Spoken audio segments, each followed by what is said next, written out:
Hello दोस्तों, हम लोग भारतीय संविधान समझ रहे थे जिसमें से हम लोग समानता वाला अधिकार जो है, मौलिक अधिकारों में जो समानता वाला अधिकार है अनुच्छेद 14 से अनुच्छेद 18 वो चल रहा था।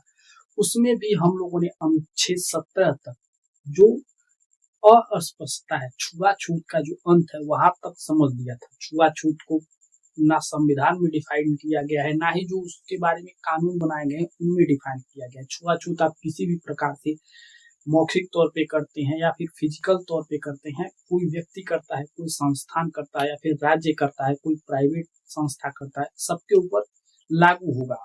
इसी के अंतर्गत छुआछूत को खत्म करने के लिए SC/ST एक्ट आया था 1989 में। वो अभी हम लोग देख चुके हैं, उसकी संवैधानिक वैधता का भी जांच हम लोग देख चुके हैं। उसके बाद आता है अनुच्छेद 18। अनुच्छेद 17 क्या है? अस्पष्टता का। अनुच्छेद 18 क्या है?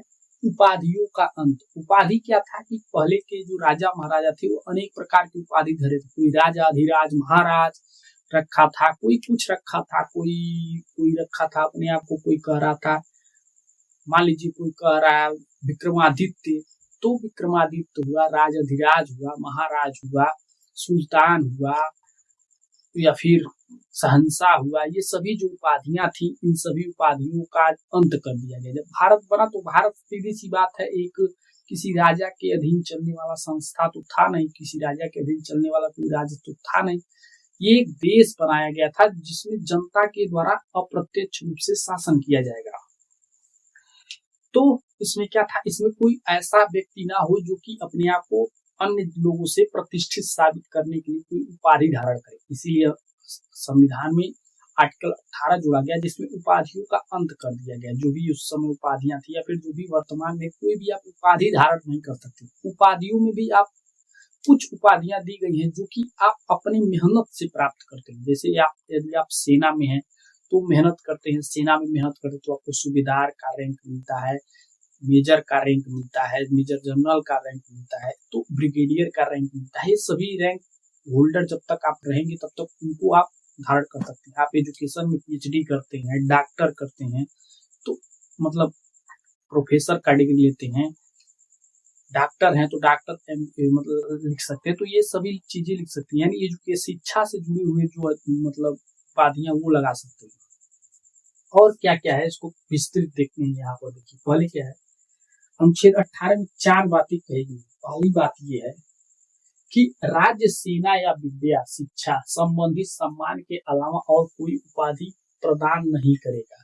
कौन कौन? राज्य किस चीज के? सेना या विद्या, दो ही चीज में उपाधि आपको मिलेगी। सेना और विद्या की ही उपाधि आप जो है, यानी इसके अलावा और राज्य आपको कोई उपाधि नहीं देगा। किसी भी प्रकार की आपको उपाधि नहीं दिया जाएगा राज्य के द्वारा। और दूसरा क्या है, भारत का कोई भी नागरिक किसी विदेशी राज्य से कोई भी उपाधि स्वीकार नहीं करेगा। भारत ये रिस्ट्रिक्शन लगा है भारतीयों के ऊपर कि भारत का कोई भी नागरिक को किसी भी देश के नागरिक से, किसी भी देश का अध्यक्ष जो है, देश के जो प्रधानमंत्री, राष्ट्रपति हैं, उनसे किसी भी प्रकार की उपाधि धारण नहीं करेगा भारत का कोई भी नागरिक। ये नागरिकों के ऊपर प्रतिबंध लगाया गया है। उसके बाद तीसरा क्या है, ये सब क्यों किया जा रहा था? ये मतलब मान लीजिए आपका देश है, उसमें किसी व्यक्ति को कोई व्यक्ति ऐसे विशिष्ट जगह पर रहता है। जैसे मान लीजिए आप भारत है, इसमें दिल्ली वाला क्षेत्र जो है वो इम्पोर्टेंट है वहाँ, क्योंकि राजधानी है, वहां पर संसद भवन है, वहीं पर सभी नेता लोग रहते हैं, प्रधानमंत्री भवन है, राष्ट्रपति भवन है। तो वहां पे किसी व्यक्ति को, मान लीजिए कोई विदेशी व्यक्ति, मान लीजिए पाकिस्तान से कोई वहां के किसी व्यक्ति को टारगेट कर लेता और उसे अपने वहां खूब सम्मानित करता है, खूब उसको उपाधियां देता है, उसको सम्मान दे रहा है उसको।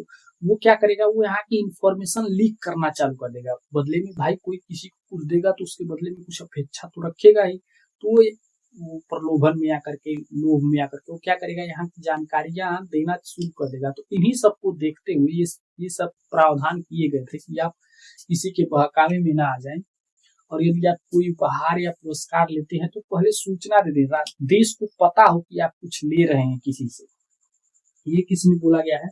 ये 4 में बोला गया। राज्य के अधीन कोई विश्वास का यदि पद धारण किया हुआ है किया हुआ है, कोई व्यक्ति किसी विदेशी राष्ट्र से कोई उपहार, पुरस्कार या सम्मान बिना राष्ट्रपति के अनुमति के लिए, आपको कोई मतलब किसी सरकारी नौकरी में आप हैं और आप भारत के नागरिक हैं और आपको इसलिए प्रतिबंधित किया गया है, आप बिना राष्ट्रपति के आपको सम्मान या किसी चीज के लिए आपको आमंत्रण आया तो आप चुपचाप जाकर के उसको ग्रहण नहीं करेंगे, पहले राष्ट्रपति को सूचित करेंगे, राष्ट्रपति अनुमति देंगे आपको, तब जाकर के आप उस सम्मान या पुरस्कार को जाकर के उस देश में ले सकते हैं। और वो मना कर देंगे तो आप नहीं ले सकते जाकर के। और उस जो टाइटल को आप लेंगे उसको अपने नाम के आगे जोड़ के दिखाएंगे नहीं कि हम ये टाइटल दिया गया है इस देश के द्वारा। आप देखते होंगे नरेंद्र मोदी जी जहाँ जाते हैं, हमारे देश के प्रधानमंत्री जी हैं, वो जहाँ जाते हैं उनको वहां का कुछ ना कुछ टाइटल, कुछ ना कुछ पुरस्कार दिया जाता है, तो वो अपने नाम के आगे उन पुरस्कारों को जोड़ते नहीं है। उनको पुरस्कारों की श्रृंखला मिल चुकी है तो वो क्या करते हैं, नाम के आगे उन पुरस्कारों को जोड़ते नहीं है। किस लिए? क्योंकि वो आर्टिकल 18 का उल्लंघन हो जाएगा। चाहे आप साधारण व्यक्ति हो या राज्य के किसी पद पर, किसी विश्वसनीय पद पर आसीन है, तभी आप क्या नहीं कर सकते, तभी आप बिना राष्ट्रपति की अनुमति के किसी से कोई उपहार या कोई सम्मान नहीं ले सकते किसी भी प्रकार का। ये कोई भी हो, कोई भी भारत का कोई भी व्यक्ति हो, चाहे वो प्रधानमंत्री हो, चाहे वो एक साधारण नागरिक हो, सभी के लिए ये चीजें लागू होती। और ये जो 4 है, स्पेशली जो सरकारी मतलब काम करने वाले जो लोग हैं, जो कि राज्य के अधीन जो विश्वास का पद धारण करते हैं, उनके लिए जो आर्टिकल 18 का 4 है, जबकि 2 किसके लिए है, जो साधारण लोग हैं उनके लिए है। और इसी में 3 जो है किसके लिए है, ये विदेशियों के लिए है, जो भारत में, जो विदेशी लोग ऐसे लोग हैं जो भारत में काम कर रहे हैं। जैसे मान लीजिए भारत है, भारत को साइंटिस्ट की जरूरत है और उसने किसी साइंटिस्ट, मान लीजिए नेपाल से कोई साइंटिस्ट भारत में आया हुआ है, उसके सोचने समझने की क्षमता बेहतर है, उसको भारत सरकार ने लिया हुआ है और किसी विशेष प्रोग्राम पे काम कर रहे हैं, तो उनको ये अधिकार नहीं है, क्योंकि वो भारत में एक विश्वसनीय पद पर है, तो उनको ये अधिकार नहीं है कि वो यहाँ पे जाकर के किसी देश से पुरस्कार ले रहे हैं, किसी देश से सम्मान ले रहे हैं, किसी देश में जाकर के वो भेंट ले रहे हैं। ये सभी चीजें रोक लगाई गई। यदि आप विदेशी हैं, भारत में रह रहे हैं, तो बिना राष्ट्रपति को सूचित किए, बिना राष्ट्रपति को बताए, बिना राष्ट्रपति की सलाह के आप किसी से कोई सम्मान नहीं लेंगे। यदि भारत में किसी विश्वसनीय पद पर हैं तो ये भी क्या हो गया, तो ये 3 जो है ये विदेशियों के लिए, 4 जो है वो भारत में जो सरकारी नौकरी कर रहे हैं उनके लिए, या फिर भारत में ऐसे लोग जो किसी विश्वसनीय पद पर हैं, बैठे हुए हैं, उनके लिए ये है 4। और 2 किसके लिए, जो भारतीय नागरिक है उनके लिए। और एक क्या है, एक राज्य को ये निर्देशित करता है कि राज्य शिक्षा और सेना में दी गई उपाधियों के अलावा और किसी प्रकार की कोई उपाधि नहीं देगा। फिर उसी में आ जाता है अपवाद। भारत सरकार क्या करती है, सम्मानित करना शुरू करती है। भारत सरकार मान लीजिए कोई बढ़िया खेल खेल रहा है, बढ़िया कोई संगीतकार है, बढ़िया कोई समाज के लिए कर रहा है, तो उनके लिए वो भारत रत्न जैसे पुरस्कारों का, पद्म पुरस्कार, भारत रत्न हुआ, और भी अर्जुन पुरस्कार हुए, जितने भी पुरस्कार है उन सभी पुरस्कारों, द्रोणाचार्य पुरस्कार हुआ, उन सभी पुरस्कारों को देना प्रारंभ करती है। तो वो ये क्या होता है, तो इसको लेकर के सुप्रीम कोर्ट में जाते हैं। कौन ये जाते हैं, बालाजी राघवन। और उसमें बालाजी राघवन वर्सेस भारत संघ मामले का जब निर्णय आता है 1996 में, तो सुप्रीम कोर्ट यह कहता है कि जिसको भी यह उपाधि दी जाएगी वो क्या करेगा, वो इस उपाधि का प्रयोग अपने नाम के आगे पीछे नहीं करेगा। और ये क्या है, ये उपाधि नहीं है, ये उपाधि नहीं है, ये क्या है, ये सम्मान में दिया गया है। ये क्या है, ये सम्मान है, न कि ये उपाधि नहीं है। ये क्या है, यह एक प्रकार का सम्मान है। और भारत रत्न, पद्म विभूषण, पद्म भूषण और पद्मश्री जैसे राष्ट्रीय पुरस्कार जो है अनुच्छेद 18 का उल्लंघन नहीं है। ये क्या है, ये मतलब ये क्या है, इन्हें आप अपने आगे पीछे नहीं लगाएंगे। ये आपको अन्य व्यक्तियों की तुलना में, अन्य जो नागरिक हैं उनको मोटिवेट करने के लिए कि वो भी अच्छे काम करें, तो उन्हें कुछ विशेष सुविधाएं दी जाएंगी, उन्हें राष्ट्रपति भवन में बुला करके प्रशस्ति पत्र दिया जाएगा। उस प्रकार का ये प्रोग्राम है, न कि ये किसी को अन्य लोगों से अलग दिखाने का है।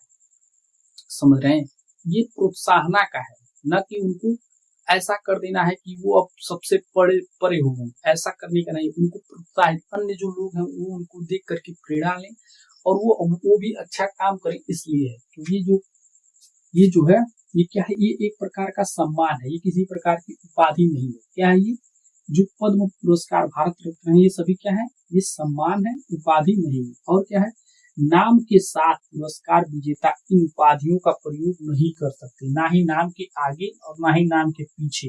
ये कहीं पर भी जो भी उनको उपाधि दी जाएगी उसका प्रयोग नहीं करेंगे। जो उनका नाम है वही उनका नाम रहेगा, वो नाम के ना आगे ना पीछे कहीं भी उसका प्रयोग वो नहीं कर सकते। यदि ऐसा करते हैं तो आर्टिकल 18 का ये उल्लंघन माना जाएगा, और यदि उनको प्रयोग करते हुए पाया जाएगा तो उनको जो सम्मान दिया गया है वो वापस ले लिया जाएगा। क्या किया जाएगा, सम्मान से वंचित कर दिया जाएगा। यदि वो अपने नाम का प्रयोग करते हैं, यदि कोई व्यक्ति अपने नाम के आगे इन सम्मानों का प्रयोग करता है तो क्या होगा, उसे इन सम्मानों से वंचित कर दिया जाएगा। और यदि आप सेना में कोई पुरस्कार पाते हैं, कीर्ति चक्र हुआ वीरता में, तो उन सब चीजों का आप प्रयोग कर सकते हैं, क्योंकि वो आपकी योग्यता के आधार पर मिला हुआ है, वो आपकी एबिलिटी है, आप लड़े हैं देश के लिए तब जाकर के आपको वो चीजें मिली हैं, तो उन सम्मानों का प्रयोग कर सकते हैं आप, लेकिन इन सम्मानों का प्रयोग आप अपने नाम के आगे नहीं कर सकते। तो यही था आर्टिकल 18। आर्टिकल 18 में क्या दिया गया है, आर्टिकल 18 में उपाधियों का अंत दिया गया है। सेना और शिक्षा के अलावा आप किसी प्रकार की उपाधि का प्रयोग अपने नाम के आगे पीछे नहीं कर सकते। सेना में है तो आपको जो भी पद मिलेगा उसका प्रयोग कर सकते अपने नाम के आगे, जो भी उपाधि उसमें, जो भी आप पदक जीतेंगे उसमें उसका भी प्रयोग कर सकते हैं। साधारण व्यक्ति इन सभी चीजों का प्रयोग नहीं कर सकता, भले उसको भारत रत्न दे दिया जाए, पद्म भूषण दे दिया जाए, पद्म विभूषण दे दिया जाए, कोई भी सम्मान दे दिया जाए। तो यही है आर्टिकल 18 जो कि सभी उपाधियों का अंत कर दिया। राजा महाराजा अधिराज, मतलब जो भी था, विश्व विजेता, भारत विजेता, जो भी लोग थे, जो भी जिनके सुल्तान या फिर जो भी था, जितनी भी उपाधियां थी, उन सभी का अंत किसमें हो गया है, आर्टिकल 18। अब यहाँ से हमारा समानता का अधिकार जो है वो समाप्त होता है। इसके बाद क्या चालू होगा, आर्टिकल 19 से 22 तक स्वतंत्रता का अधिकार यहाँ से चालू होगा। ये समानता, हाँ, स्वतंत्रता का अधिकार 19 से 22 तक स्वतंत्रता का अधिकार हमारा चालू होगा, जो कि नेक्स्ट वीडियो से देखा